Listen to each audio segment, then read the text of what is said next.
the Future of Capitalism webinar, where we're going to learn more about this exciting competition that aims to support tech startups looking for the chance to pitch for up to $1 million of seed funding.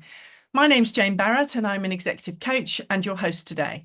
Larry and Robert are going to do a presentation about the competition, and then they'll answer any questions you have. So please write these in the chat. Before we start, I'm going to tell you a little bit about our speakers today. So Larry Sullivan is a serial entrepreneur, business founder, angel investor, and social philanthropist. As well as being an experienced founder of multiple global software companies, he's also a passionate advocate for education, social justice, and social enterprise. He views business as an essential tool to make the world a better place, and through the Leo Lions Foundation supports a wide range of philanthropic causes and social enterprises. As the founder of the Future of Capitalism Competition, Larry aims to encourage social capitalism by investing in tech startups that want to make a difference, with the ambition of leveraging technology for the benefit of society. And our other speaker today, Robert Brown, has spent over 30 years as a CEO of global software companies, with a focus on building companies with a values-based culture and a strong social conscience. Robert is a passionate believer in promoting capitalism with a social conscience.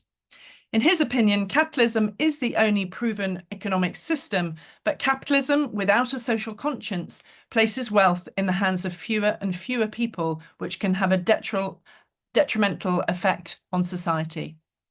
So over to you, Larry. Just going to ask you to unmute, and there we go. Now you can hear me. Excellent. So welcome, everybody. I think we've got 200 odd people from around the world. This is the second year of our competition. And yeah, I think what we've done the first year is pretty good. And I'm looking forward to getting to know a few more of you. As Jane said, I'm a serial tech entrepreneur with social conscience. I've started 6 niche market software houses in my long career. 4 in the UK, 1 in Poland, 1 in Russia. As we're now effectively going to be funding companies, it's ironic that I never had any venture capital or private equity in any of my companies. I either started them with my own money or I started them with nothing. But they all worked, and they work well. I think I use one example actually by the company I started in Poland. As much as anything else, I'd started companies for adventure. I didn't start. I like the Hemingway quote, man's got 1 foot in the land and 1 foot in the sea, in the sense that I started them because it was an interesting thing to do. I didn't start with the intent particularly to make a fortune. I did make a fortune, but that wasn't the intent. And as I built my businesses more and more, you know, I mean, as Robert says, and will say, capitalism is better than any of the alternative forms of for creation of wealth. However, it's flawed, and it can concentrate too much power and wealth in the hands of too few people. So it's important that you have a values-based approach, and that's what we try to do. Since I sold my 6 tech companies, and the last one was I just talked about the last one. It was a major international company. We had offices literally all over the world, a big development center at the time in Russia, but you know, offices and customers in the United States, in the Middle East, in Australia, and all across the UK. And I think Robert was my 4th or 5th MD. It took me some time to get it right, but he was definitely the best one. And we worked well together. So since I sold that company a couple of years ago, I've actually either bought or established 7 more, but I'm structuring them all these a bit differently. I put 20% of the equity straight away into the foundation. And I allocate a further 20% to the leadership team of the tech company. All I really need to build a tech company is a lead developer, a sales contracts guy, and a domain expert, somebody who actually understands the space. But by structuring that way, you've got shared values, common purpose, common goal. So build things with purpose. We know how to build tech companies, and I will build more. I mean, a couple of quotes I like. Aristotle and Plato both agreed the biggest threat to any stable society is the extremes of it, the very rich and the very poor. That gap is becoming bigger, and it's in the enlightened self-interest of the relatively wealthy to redistribute their wealth, but in a considered manner. One of the ways I would do it is by starting more businesses like this. But as much as the ideas we're looking for the people. An adage I use a lot is back the man, back the man, back the man, or the woman. So as much as the idea, you're backing the person, you're looking for the core values of the person, as well as their the uniqueness of their idea, and whether they've got the real resilience to follow that through as well. So we build good things with purpose over time. I also like the John Cleese quote, just because something is serious doesn't mean it can't be fun. So I do have an approach to building these things as deadly serious fun as well.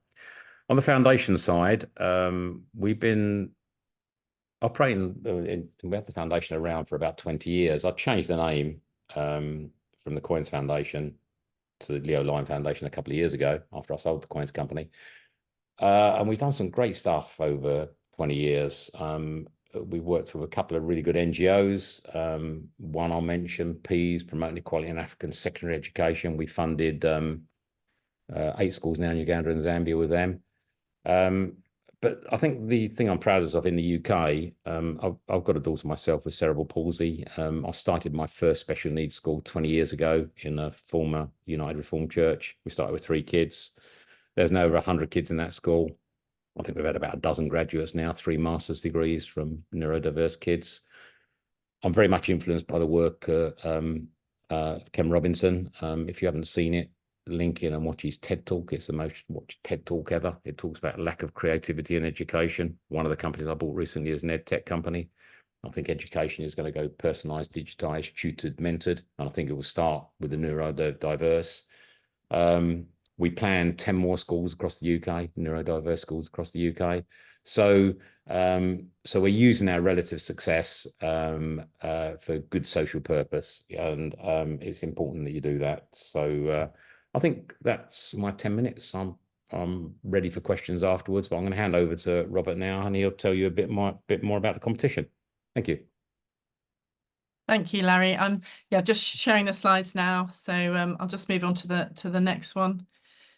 That's more information about Robert and Larry.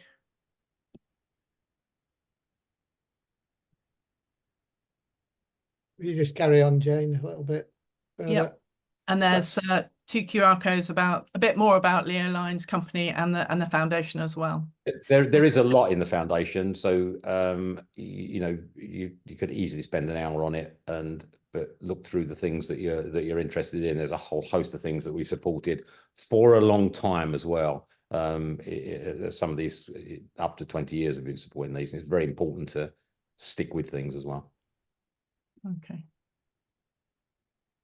Okay, over to you. Okay, Thank you. thanks, Jane. Thanks, Larry. Yeah, no, thanks, Jane. Thanks, Larry. Hi, everybody. Thank you very much for taking time out of your day to to join us today. It's it's great to spread the word and hopefully encourage some of you to come forward with some great ideas. Just a few practicalities before I talk a little bit deeper about the background to the competition.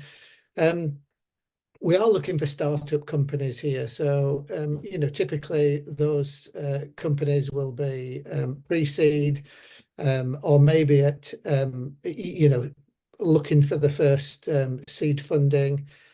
You could be potentially in a situation where you're at Series A. If you're at Series A, I think we'd largely be looking at investing as part of a group of investors in a funding round, as opposed to being a lead investor. Although that's not always the case. I talk about this a little bit later in the presentation. So you can be, but any of those stages, but typically you'll be relatively early in your life cycle, and looking to take the next step to commercialize the initial success that you've had within your business. I presume that most of you will understand what those terms are in terms of seed, pre-seed, and Series A. But if you don't, put something in the chat, and we'll answer those questions a little bit later. can move on, Jane, please, if that's okay. So another bit on who can enter. As Larry mentioned briefly in his presentation, we're really looking here for what I would classically call business-to-business technology companies. So, you know, not necessarily exclusively, but the reason we say business to business, the thing that we know most about as a group and the thing that's in our DNA are technologies that help a business improve their operating performance. So, you know, there's a whole list of things there at the bottom, you know, that you could pick out. You know, you can see within many of those things, you know, whether it be, I mean, obviously artificial intelligence is one of the things that's you know, hot and been hot for a period of time. But if you've got something that uses artificial intelligence to help other businesses improve their operating efficiency, you know, their operating performance, maybe in the way they use it to reach out to their customers or whatever, you know, that type of thing. Things like, you know, HR and construction technology, you know, again, are very, very obvious things, you know, that you could look at. You know, some of the more recent things where, you know, particularly Larry's had some great successes in robotics. You know, robotics is a rapidly growing commercial technology. Again, we're looking for organizations that will maybe use robotics, as I say, to help organizations improve their business performance. And that could be anything from these, you know, these bricklaying robots that you see nowadays, you know, right through, you know, to robots that are helping with, you know, customer service and other softer aspects of life as those technologies emerge. So, you know, there's a whole wide cross section, but when you're thinking about entering, think how your particular technology could help another business to become better, more efficient, more successful. And you're probably in the right space for us to be particularly interested in what you're doing as an organization. So you can move forward, Jane, that'd be great. Thank you. The investment itself, we intend to make $1 million initially available to the potential organizations that are successful in the competition. That doesn't necessarily mean that we would give the whole of the $1 million to one particular company. It might be that there are 2 or 3 or 4 companies that we believe have a potential for success, and therefore we may split that $1 million. There's always the potential, you know, that we could invest more, but the you know, we don't want to you know, mislead people in any way. And typically organizations that are looking for pre-seed, seed funding are looking for, you know, sums maybe between, you know, anything between $100,000 and $250,000, sometimes a little bit more. But you know, that fund is available for the you know, potential winners or joint winners of the competition if there are multiple that we cannot separate. In terms of the commercial terms that we offer that funding on, we just negotiate it separately with each organization. We don't have a situation whereby you know, it's sort of our way or the highway, if you like. I know that sometimes makes it more awkward because sometimes people like to read the fine print and see exactly you know, how we're prepared to do that.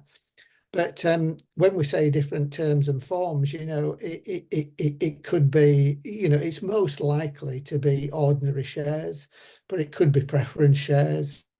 It could even potentially, you know, be a loan. As I say, I think it's a slim chance that that would be the case, but it could very well be. We just negotiate it with each of the organizations, you know, as we find them and what we think will work best for both of us to create a win-win situation. So we're aligned with a single goal.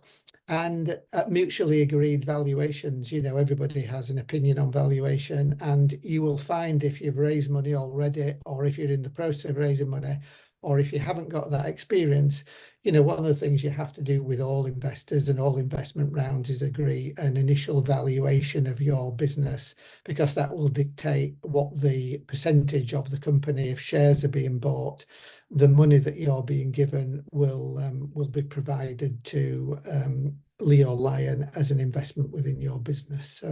So yeah, that hopefully gives you a little bit of a background to the investment and the type of investment. You can move on, Jane, please, now, if that's okay. In terms of applying for the competition, there's an online entry form that I'm sure you'll get the link after this presentation if you haven't got it already. I know some of you have already started making applications that have joined this call. So it's a relatively simple online entry application. Along with your application, you do need to include, and I would really seriously encourage you to do this, a business plan and your high-level pitch deck for your company or your idea. The business plan is really important, just because it makes your business or your business idea look serious. And not just something that you've made up on the fly, which sounds fantastic. You know, if you see a few pages of narrative where you can see that people have not only you know, come up with a great idea, but they understand how they're going to take that idea to the market, how they are going to you know, sell the idea to people, what the methods are that they may be considering selling the idea. You know, is it through a direct sales force? Is it through business partners? You know, is it over the internet with some sort of marketing plan?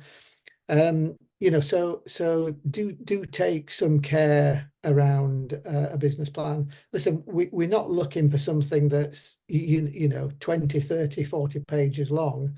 In fact, probably the shorter the business plan, the better. I can't remember who the quote was from, but there was I know that you know, somebody once said, if you want me to give you something on one page, it will take me 3 weeks. If you want me just to give you 40 pages, I can do that by tomorrow. So it's the quality that we're looking for, not necessarily the quantity of the contents of the business plan. As I say, a high-level pitch deck, which I mentioned earlier.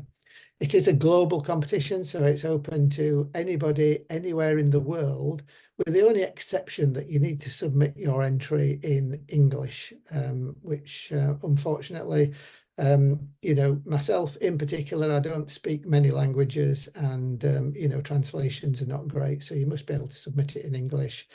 If you're concerned about, you know, the proprietary nature of your idea, we do have a standard NDA, mutual NDA available for people to sign.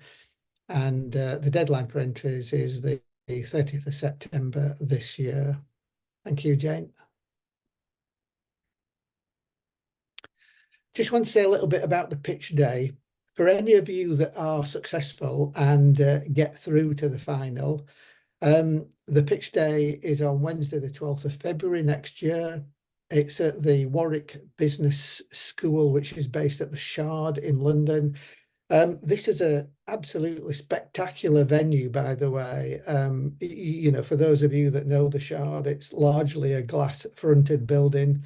The rooms that Warwick Business School have overlook the River Thames, you know, so you can see the London skyline very, very well. And, you know, it's just a fantastic venue, particularly for people that maybe either haven't been to London or haven't been up inside the Shard to see the views out of the building. We do provide travel expenses for people to attend the event. The event itself, you'll be presenting in front of 10 highly experienced and well-qualified judges in a sort of Dragon's Den, Shark Tank type of you know, environment where you've got you know, maybe 10, 15 minutes to do your pitch, and then there's 10 minutes of questions at the end of it for the judges to, to ask questions about what you've presented to them. And we announced the winners on the same day. So once you've done your pitch, along with the other, 8, 10, 12 finalists that there will be, there's an evening reception later in the day where we announce the companies that we want to have further discussions with around providing them with finance. Just one thing, answering a few questions that I know have come up in the past but may not come up today. We don't announce at the event exactly how much money an organisation may have or may have won, because we need to discuss that with the individuals concerned, in terms of how much they're looking for, what their thoughts are around the best way for us to provide that money and to help them move forward. We just announced that these 1, 2, 3, 4 companies, are winners of the actual presentation part of the competition. And we would like to enter into further discussions about providing them with a piece or all of the $1 million that's on offer. So I hope that, for any of you that may have been thinking about that type of thing, that covers that question off. You can just move forward again for me, Jane. I mentioned one of these dates already. So the application deadline is the 30th of September. We will announce the shortlist, and this is the people that will be selected to attend the Shard and present their idea. I did say, just to remind you, this will be probably anywhere between 6, and 8. I would have thought, companies, maybe a few more, if if there's some ideas that are just so good that we can't turn them away. But there is a restriction on it, and the restriction really is the time that we have available, and we work quite hard to fit everybody in and give everybody exactly the same opportunity. So yeah, and the pitch day, which we've already talked about, is the 12th of February. So if you just move on again for me, Jane, that'd be fantastic. I think this is more or less my final slide, but it's probably the most important one in some respects of all the slides that we've presented. From what Larry said already, and probably from what you're gathering from what I've always said, we are looking here for businesses that we believe, and hopefully you believe, can be a very, very commercially successful. That's the best way to put it. Can be very, very commercially successful. So we are looking for that, but we're also looking for people within those businesses that think differently around how they might want to use their success to make a much broader and wider social impact. As Larry said at the beginning, I think Jane, when she introduced me as well, capitalism is probably, or arguably, the only proven long-term economic strategy. But as with everything in life, there needs to be an element of balance, and capitalism without a social conscience just condenses wealth in the hands of fewer and fewer and fewer people. So we believe it's really, really important that success comes with a responsibility to give something back to wider society. So in your business plan, for example, my advice to you would be to, include a paragraph or a section in there to say, if you were to become successful, this is how you would like to share that success with the world. And that could be through, making donations to causes that you believe in from the profits that you're making from your business. It could be you providing help and advice to social causes around the world, or some combination of both. I mean, there is another not necessarily unlikely aspect as well. It could be that the whole of your business has a social impact, and just by being successful you're having a social impact anyway. But please don't forget about this when you're making your submissions, because As I say, we're not just looking for successfully commercial businesses. They're not necessarily easy to find, but it's easier to find. What we're really looking for, as I say, businesses that can become very commercially successful, but driven by people who care deeply about doing good in the world and being a force for good. So I think I've said everything on there, Jane, and I think that's my last slide. It may not be, might surprise me, but I think that's it. That's it. So just Q&A now, guys. I don't know whether we've got anything in the chat, Jane, that you want to manage. Yep. I think quite a few questions have been answered as you've gone along, actually, but we do have some questions. So if you feel it's not been answered, your question, then please feel free to repost in the chat. We do have a question here. Does my startup need to be incorporated before submitting an entry? No, it doesn't, is the answer. The only thing I would say is that you will make things easier, in terms of an investment if you have incorporated.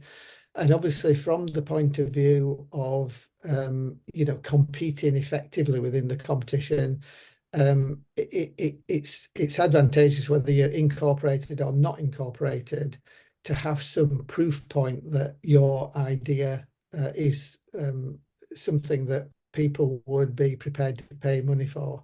So i.e., you've probably sold one or two of the things that you have produced to somebody, and therefore I've got some initial idea that that somebody's prepared to buy this, and this is how much they're prepared to pay for it. Yeah, because actually we just had a question in the chat saying, if my business has not started generating revenue, can I still apply? What are your thoughts on that? You can apply, absolutely can apply. So you just got to, and I would encourage you to apply, because your idea might be just so good that the Leo Line team might think that you stand out and are worth funding anyway. So please do apply. Don't not apply. But obviously we are looking for businesses ultimately that are going to be generating sustainable recurring revenue. And if there's a whole bunch of businesses, we never know until the application date closes, of course. If there are a whole bunch of businesses in there that have actually started their business and started generating revenues, and the ideas are maybe as good or equally as good as yours, obviously they're likely, not necessarily absolutely, but likely to get preference. But Jane, I just wanted to elaborate on that a little bit, because Larry and I used to run a previous competition called the Grand Challenge, which was when we were running the coins business that Larry referred to earlier. And in the Grand Challenge, one of the applicants applied in 2016, I think it was. My memory may be right. And it was an interesting idea, but definitely not well thought through enough for us to have a serious look at. One of the benefits of entering the competition, if you do get through to the final, is you do get some great feedback from both Leo Line and the judges judging the competition. We gave this particular business some feedback, and 2 years later they came back and re-entered the competition and won. Ah, brilliant. because they'd used the advice to sharpen up their offering, to create an actual business, to start generating a little bit of revenue. And 2 years later they won the competition. And that's another reason to potentially enter, even if you're very early stage. You might get through to the final, you may not win, but you might get some good advice that enables you to turn around and be even more successful in future years, because you can enter multiple years, by the way.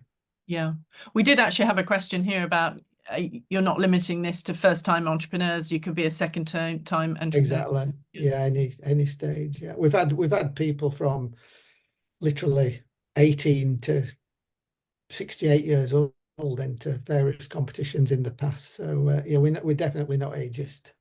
Okay. Okay.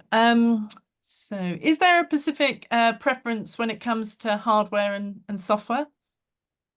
No, not at all. I mean, obviously, you know, I mean, things like robotics tend to be, you know, a mixture of hardware and software. But no, I mean, if it's whether it's hardware or whether it's software, if it's something that, as I say, can improve the operating efficiency or profitability of a business, and you know, it's right in our wheelhouse in terms of what we understand and what we can help people with.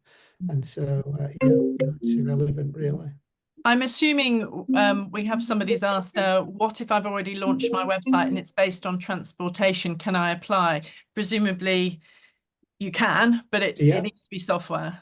Or... Yeah. Well, it needs to be something that, as I say, well, is helping other businesses really to improve their operating performance. But yeah, other than that, it doesn't matter what stage. And what about kind of companies? We've got a question here about what about biotech? I have a what about biotech with good tech that will address over 300 million people with chronic respiratory diseases? 75% of those live in low and middle income companies. Would that be interesting to you too? I think from the competition's point of view, I mean, obviously, listen, fantastic idea, and you know, irrespective, you know, what happens, carry on. You know, some of these things need addressing. I would advise the person to submit their application.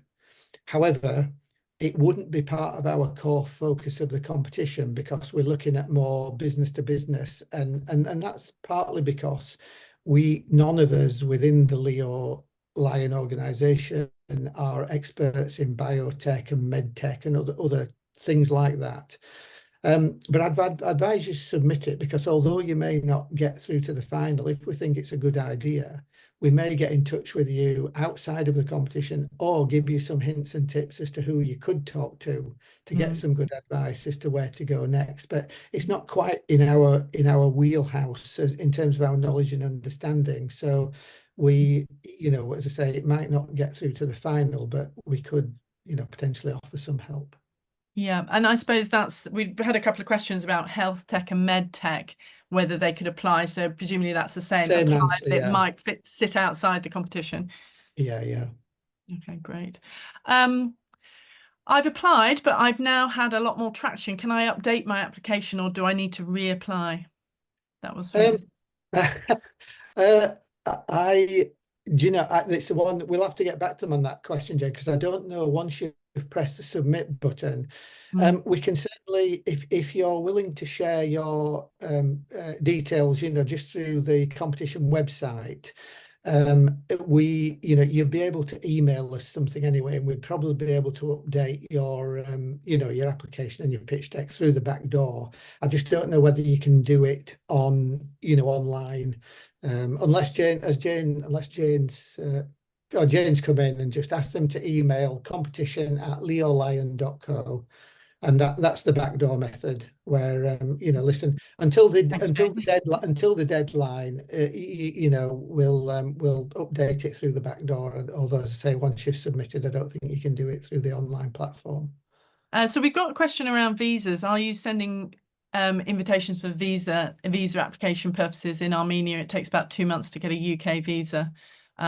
So just to make sure, in case we got selected, would we receive invitation letters? I guess that's part of the process for a visa. Yeah, it is, Jen. What we try and do is, obviously, the entries close on the 30th of September, and we try as quickly as possible to get round to reviewing the applications, even though we don't announce the finalists until December. And what we do is, if we see an application that looks, let's say, promising, without any guarantees that it's going to get into the final, and it's in a location where we know there are visa problems, we do tend to reach out to those individuals and you know, and talk to them about you know, the visa. And then we you know, we would obviously advise them as soon as possible if we, you know, if and when they get selected to be one of the finalists, to give them the best chance possible within the timeframes of getting the visa through. We've had a question about, do you support businesses that are still at an idea stage? I guess that, you know, you mentioned it needs to have some proof of concept first. Is that? Yeah, well, again, I would say submit, Mm. and because it's similar to the question earlier, you know, the question One of my best revenue. investments. Can you hear me? Am I muted? Yeah, you're on No, now. we can hear you. So one of my best ever investments was anti-money laundering software out of London. And when it was first presented to me, I think they valued the business at 3 million. And I remember saying to the gentleman concerned, "So you're valuing your idea at £3 million?" And he looked me straight in the eye and said, "Yes, he was." I said, "Good." I became his largest angel investor, and it's probably, well, it's been one of my most successful investments ever. But it was very much an idea. Mm. So yeah, so Gemma, I hope that answers your question. Some other questions. How strong is your view on a startup in Ghana started by a physically challenged person? It's open to everyone, isn't it? Let me take that one in the sense Yeah, that two things on that is that the investments I've got already are literally all over the world, UK, US mainly, but Robert and I have worked in Eastern Europe a lot as well, development centers in Russia. I've still got a big development center in Baku in Azerbaijan. But we've got investments in Israel, in Bangladesh, recently about to make some in Japan. Yeah, look, we're not nationalistic or xenophobic at all. We very much have a global view. So if it's good enough and it's interesting enough, I mean, you know, we would be interested in looking at that. One of the things Rob and I used to get quite excited about when we were running the coins company is I think we got to about 30 nationalities in the end, Robert, didn't we? In coins. Did, yeah. We got very excited when we had a new nationality come in, so you know, multi-ethnic, multinational. I think if anything, we probably have a bit of a bias towards them rather than away from them. So keep them coming. Okay, great.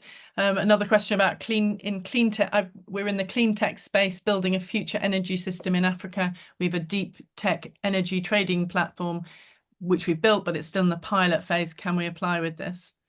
Yeah, we can absolutely apply. Yeah, no reason not Look, to. I'd add on that at the moment. In Japan, I'm looking at investment in fusion tech. In the US, I'm looking at one at the moment. This is a strange one, actually. The guy's trying to build giant aeroplanes to fly the wings for wind power to set them up in North Africa, of all places. A long-term investment. He's got lots of governments interested in that, a long-term investment, and a bit mad, but fascinating. And there's a lot of attention being paid commercially to green tech and clean tech. But there's a lot in that area now, a lot of activity. I think this has probably been answered, but I come from a French-speaking Africa and I don't speak English correctly. Will I be able to apply? You can apply. You can apply if your application is in English. So your application must be in English. And then my only advice to you would be just practice your pitch day. If you were successful, just practice your English between your submission. You know, because we do conduct the pitch day in English as well. And obviously, depending on, you know, I'm sure that your English is better than my French. But you know, just keep practicing your pitch day to make sure that you could deliver your pitch in English on the day. Okay, while we're just waiting for a couple of other questions, I'm just going to share those first few slides. I had a technical issue at the beginning, so I'm just going to just share that first couple of slides so people can want to take the QR code for the actual competition. So Whilst you're doing that, look, I started my first tech business nearly 40 years ago now, and it's one of the best things I ever did, in the sense that you know, you're not answerable to anybody else, and you can develop your own idea. But as much as the idea, you need resilience, you need determination to follow that thing through. Now, Robert and I's sweet spot is recurring revenues, business to business. That's our sweet spot. But you know, I've got a whole host of investments in different areas now. But in that sense, the biggest driver for technological change is actually compliance. Okay, and I mentioned my investment in anti-money laundering software company. You know, more and more legislation is coming to the banks in London to try and curtail that. But So the biggest driver of technology change is the avoidance of the negative consequences around compliance. But then you just think about technology from the perspective, how does it create value by compressing time? How does it make life easier and better? So, you know, you can have a complex argument, but you also really on one page, you really need to articulate what you've got and how it is unique. And you need, the first person you need to convince that that is different and unique is yourself. You will not be convincing unless you first convince yourselves to do that. But absolutely encourage, you know, entrepreneurship is the best thing I ever did. But then, you know, hopefully when you've made your wealth, you also then think deeply about how you make, you know, a good social contribution as well, beyond just employing people and paying your taxes. Yeah. We just had a question about sharing the slide deck. I think we're happy to do that, and can send a link out when we send out the recording as well. That's absolutely fine. Yeah. I think I know the answer to this, but I'm just going to say it anyway, because I think it's nice to have a few more questions. We're working on a project to turn plastic bottle waste into high quality, sustainable polyester fabric sewing threads in Uganda. Does my project qualify? Thank you. I'll let Robert have that one because we've done one like that years ago, Robert, didn't we? We did, yes. We did, yeah. Sounds interesting. Again, what I would advise, listen, just in general, I would advise you to enter the competition. Again, it's not in the sweet spot that, you know, we generally look for as part of the competition. But again, as I mentioned earlier on, if we don't feel that it's right in the sweet spot for the competition, but it's a great idea, we would potentially reach out to you as a person, as an organization, and you know, give you some advice or point you in the direction where we think you maybe could get funding. So yeah, it's the same answer to one of the previous questions, really. The reason I say apply, you know, the number of times I've been really frustrated with some people, not necessarily through the competition, just in life I've met over the years, that say that they have a fantastic idea, but they're not prepared to share it with anybody because they're worried that somebody might steal it. The only way that you're ever going to find out whether anybody else believes in your idea is to share it with other people and, you know, to find out what other people think. If you're worried about somebody stealing it, you know, copyright it, patent it, trademark it, do whatever you want, but do not stop sharing it with people, because, you know, sometimes as well, you know, there's so many famous stories, you know, whether it be in the business world, whether it be in the acting world, whether it be in the sports world or wherever, you know, you know, they had to do their pitch or audition for a role or what it was on tens, if not sometimes hundreds of times before they became successful. And you know, so you know, share and get people's feedback, because Yeah, it's I'd like to add to that, way you'll Robert. ever find out. I'd like to add to that one as well. And I often quote here Winnie the Pooh as a philosopher. You know, I had this idea inside my head that is very thingy whilst it's inside my head. But when I put it outside my head to have a few other people to have a look at, it wasn't so thingy. So the point is of that, if you're over pressure about it and you never share it, potentially nothing happens. But you put it out with people you trust, kick it around and get it into better shape. I mean, one thing I often did in the early stages, I'm a typical entrepreneur, so I do ready, fire, aim. So I'd start something, I'm up to my elbows in alligators, and it's too embarrassing not to sort it out. So I generally did. But, you know, kicking ideas around with someone like Robert, for example, your initial idea, you're very excited about it, you think it's great, but then you show it to a few other people and either it's not so great or they knock it into better shape. So, you know, you can't be afraid of that stuff. You must do that. It's actually essential to do that. Great. Thank you very much for sharing the link to the website so you can apply is in the chat. So thank you, Abamora, for popping that in the chat as well. So any other questions that you have, please do put them in the chat. I've been looking through the questions, and some of them I think we've answered, but if we haven't, please retype them.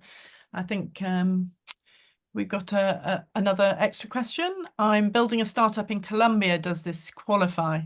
Yeah, Colombia is. It's absolutely it's irrelevant that it's in Colombia. The only relevance is how good's the idea. So, yeah. I love the fact you can get feedback. I think that's, fantastic. And you might look at things outside the competition as well. So yeah, indeed, yeah. Yeah, I think we've answered all the questions. What other support do you offer outside of the funds that you offer? Yeah, I mean, it's one of the things that does make us, I guess, a little bit different from other places that you could potentially win funding from. Is the business advice. We don't force ourselves, upon a business, if you like, but we do offer help, advice, and assistance. And the difference with the help, advice, and assistance that we provide, I think, as opposed to some other places, not necessarily all of them, but many maybe of the other places where you can get funding, is we are operators primarily, rather than investors. So we've been there, seen it, done it, worn the t-shirt, and understand, how difficult it is to grow a business. Very often, no disrespect to them, they've just got a different skill set to us. Fund managers, they understand managing funds and they understand the fundamentals of business, but they've never actually built a business, grown a business, and sold a business. So we do offer, help, advice, and assistance on an ongoing basis post the investment, as and when requested. We don't, as I say, force it upon people, but if people ask, we're willing to help. Yeah, I mean, the summary of that is we built many businesses from nothing to something, and in some cases very significant, and enjoy the journey as well. Great to have that mentorship and coaching. What sort of returns do you expect from your investments? Go ahead, Larry. Yeah, I don't think in those terms, actually. I think I said earlier when I was talking, when I went across and I started a company in Poland in 1990, shows how old I am. When the Berlin Wall came down, I went across for adventure, the evil empire, as Ronald Reagan called it, as a 2-hour flight from London. And, the Polish people never embraced communism. It was thrust upon them. And some of the best entrepreneurs I ever met came out of Poland, came out of Eastern Europe. So I didn't go over there with the intention of making a fortune. I went over there because it was an interesting, worthwhile, purposeful thing to do. And I think that's a good basis for starting something. Is it worth starting? I didn't particularly think about, where the end game was. And in these investments, I think, I think along the lines is it an interesting area? And do we have some degree of expertise in it? And, is the individual motivated enough and experienced enough and dedicated enough and got enough resilience to, to follow the thing through? But I don't know. Robert can answer. I don't think in terms particularly of an outcome. We don't want to lose our money, but we don't think about that particularly. I don't. No. So there's no specific return on investment. Okay. Okay. Couple more questions. If a company is B2C centric as a proof of concept and wants to expand B2B, would that be eligible? Yes. Okay. That's nice. Okay. Getting investors in Ghana is literally impossible. So I wish you could consider having such programs in Africa. You'll be amazed by the ideas you find that will change the world. Larry will probably say something on this one, but we've actually seen some fantastic ideas out of Africa. But I'll hand over to you, Larry. Well, no, what I was going to say is that we've been very active in Africa for a long time, via Habitat for Humanity and via PEAS, promoting equality in African secondary education. So, Robert and I have been to Ethiopia, Uganda, Zambia, Mozambique, and mainly supporting NGOs in those countries. However, and I'll pass this one back to Robert, we had 2 entrants for it's a 2018 competition in San Antonio, Texas, Robert. There were 2 entrants, one from South Africa and one from somewhere else. I'll hand that over to you if you're Tanzania. Yeah, it was Tanzania. Tanzania. Okay. Yeah, no, we had one from South, and yeah, we provided them both with a level of funding. One of the guys that always stands out to me, his friend had got seriously injured in a road traffic accident. And in Tanzania, apparently, healthcare was very, very expensive and very, very difficult to get hold of. As a consequence of that, unfortunately, his friend did die of injuries. But out of that tragedy, Christian, he was called, he had the idea of crowdsourcing plastic.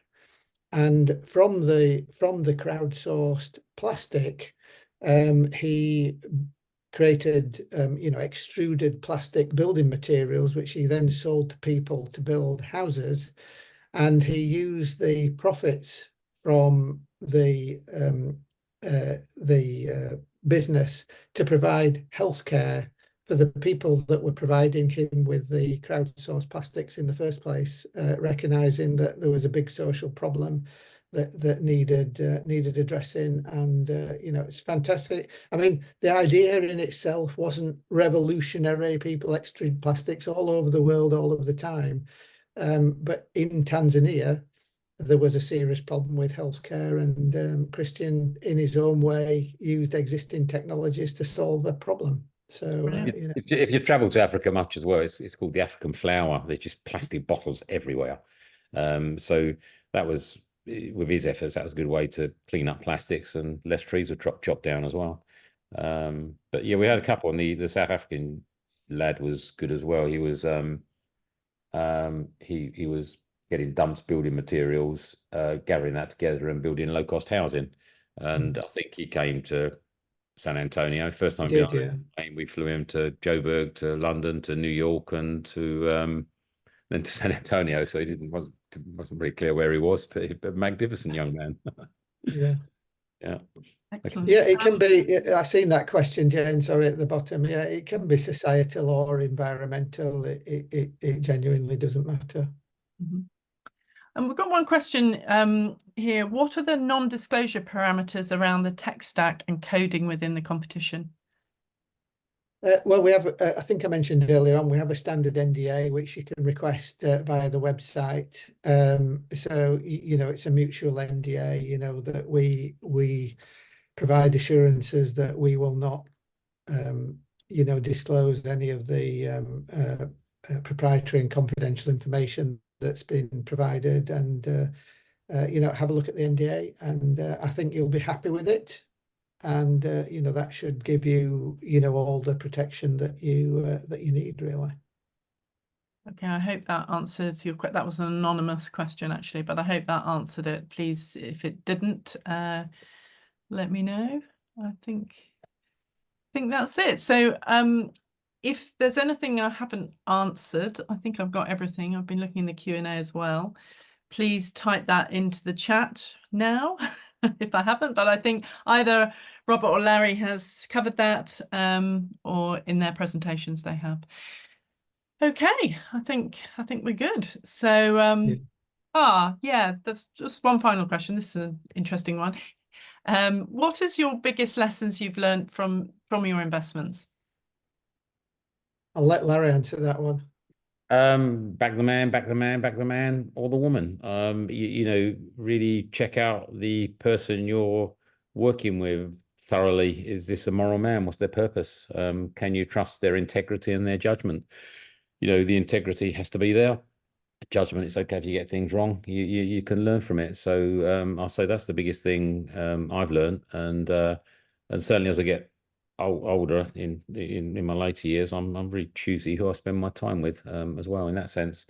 I'll leave you with a quote, Maya Angelou quote. It's a really simple one. If you learn, teach. If you have, give. That's nice. Yeah, just to let you know, we are going to share the slides. There've been a few questions. We'll send that out with the recording. When the recording's ready, it'll come out, and also have the slides.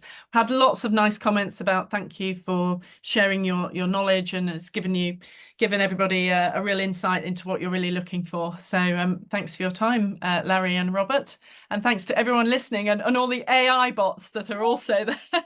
This is a new AI thing. bots, AI people turn up as well, Yeah. but there are plenty of real humans as well, so it's really nice to have you on the call.